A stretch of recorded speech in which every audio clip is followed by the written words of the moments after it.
another one of my record store rewind videos. These are where I discuss some past visits to record stores across the country while I'm traveling, usually for work.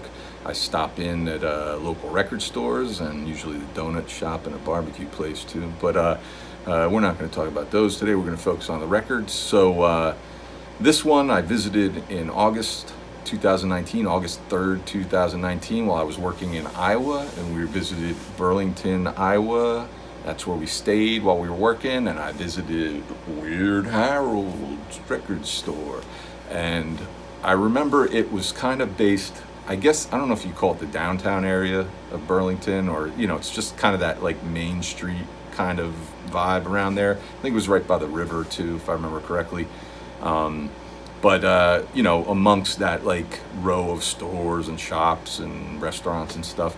And our hotel was a bit away from that, and I didn't have access to a car, so I remember walking from the hotel to Weird Harold's, and it was a good walk. I feel like it was maybe like an hour to get there, 45 minutes to an hour to walk from the hotel to Weird Harold's. But you know, it was hot for sure, but it was kind of cool, you know, doing that as well, just kind of walking around this place I've never been before, just kind of, you know, taking in the sights.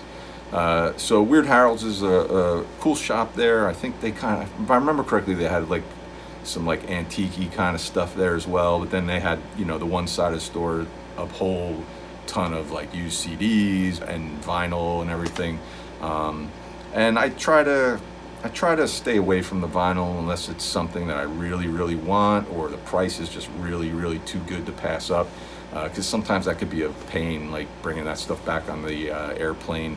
So I focus mostly on like used CDs when I'm traveling most of the time. And that's what I did there at Weird Harold's that day in August 2019. So let's see what I picked up. From 2011, we get BDI and Different Gear Still Speeding.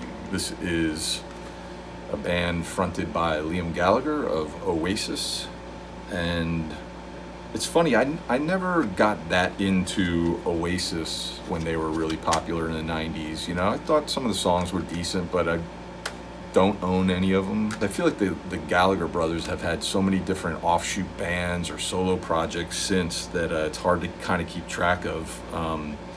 But I remember hearing one of the tunes, The Roller, from this, and really liking it a lot, and I still like it quite a bit. So when I saw this in Weird Harold's, I picked it up. I don't remember what his prices were, but I'm sure it was, you know, in the $4 range or something like that. But good record. I still have yet, I know it's been a couple of years now, but I still have yet to really, really kind of pop this in and just kind of concentrate and listen to it, you know, focusing on the tunes instead of just having it in the background somewhere. But like I said, The Roller is awesome. And there's another tune on here that I really dig called The Beat Goes On. I really like that one as well. But good record, you know, glad to pick this one up. Like I said, I have no Oasis, so it's kind of weird to have like no Oasis, but you have BDI. And I feel like this is it for BDI. I feel like they called it a day after this. I don't know why. I don't even know why he decided to put this out as BDI and not just like a solo album like Liam Gallagher, but you know, whatever. I don't really know the history of all that stuff. 2005, we get Block Party, period. And Silent Alarm.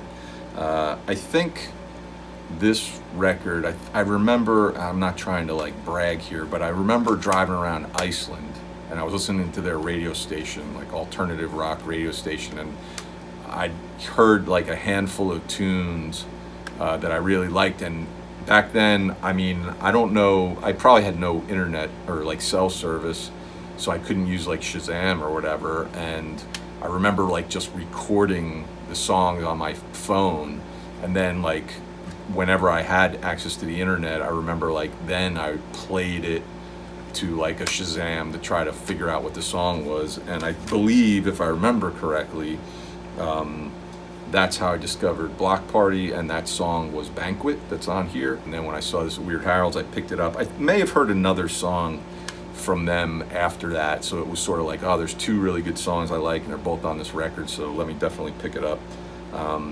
And it's a really good record. I don't think I have anything else by Block Party, just this one. But the other tune that I really liked from this album was Helicopter. I remember that. Blue Light is also really good, and Compliments is another one that I like. But good record. I like this one. I listen to it pretty frequently.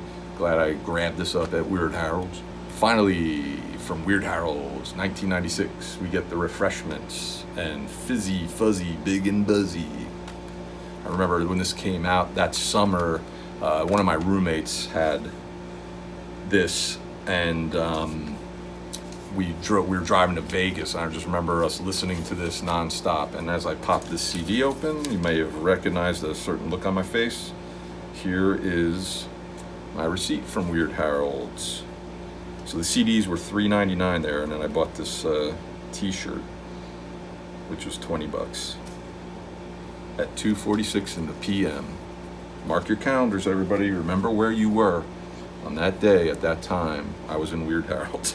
But anyway, so we were driving to Vegas, and I remember we listened to this CD like nonstop, the whole 5-hour drive, just kind of listening to this over and over again. I really liked the song Banditos. That was played quite a bit on radio back then, and MTV. And, just never thought to pick this up. I think my two roommates at the time, they went one night. I didn't go with them. They went to the Viper Room and just had no idea who was playing there that night or whatever, just wanted to go out. And they went there, and the Refreshments, it turned out, were playing there. I think that's what led him to go pick up this CD that we listened to all the way to Vegas. But it's a really good record, all straight out of alternative kind of rock in the mid-90s kind of sound. I think they're from Arizona. They have a little bit of that kind of Southwest kind of vibe to them, like the Gin Blossoms at the time, or another band that I really liked earlier in the 90s, the Sidewinders. But it's a good record, real upbeat, catchy songs. I don't really know what became of them. I'm pretty sure they put out another record, and then maybe that was it, or I don't know, maybe they're still sort of around, just playing shows and stuff. I'm not sure. But besides Banditos, Down Together is really, really good. Blue Collar Suicide's good. Interstate, if you're not familiar with this or you've forgotten all about it, all you know is Banditos, you might want to give it a listen. So that's it for my visit to Weird Harold in Burlington, Iowa. If you're ever in that neighborhood, I highly recommend you pop in there and check out what they got and see what's going on there. And by all means, thanks for watching. Please like, subscribe. If you've ever been to Weird Harold's, I would love to hear your take on the place, or what you picked up, or what have you. That would be really cool. And, thanks for watching again. We'll see you next time.